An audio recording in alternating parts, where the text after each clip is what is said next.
তোমারে কত কইরা কইলাম আমার অবহেলা কইরো না। আমার কোনো ভুল হইলে বুঝাইয়া দিও, শাসন কইরো, থামাইয়া দিও, তবু আমার অবহেলা কইরো না। কারণ অবহেলা মানুষকে ধীরে ধীরে পাথর বানাইয়া ফেলে। কিন্তু তুমি শুনলা না, তুমি আমারে ভীষণভাবে অবহেলা করলা।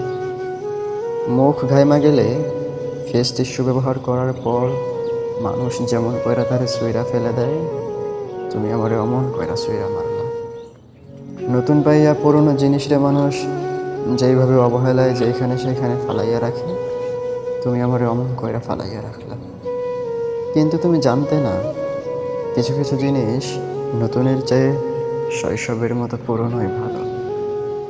নতুন জিনিসের উপর ততটা ভরসা করা যায় না যতটা ভরসা করা যায় পুরনো জিনিসের উপর।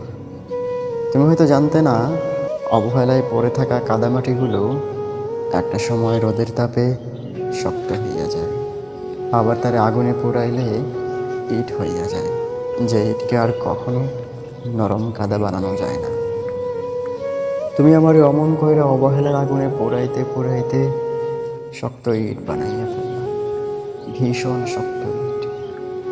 কাচের মতন আমার নরম হৃদয়টারে আজ পাথরের মতন শক্ত কইরা দিলাম। কাচের মতন অমন হৃদয়টারে আজ পাথরের মতন শক্ত কইরা দিলাম।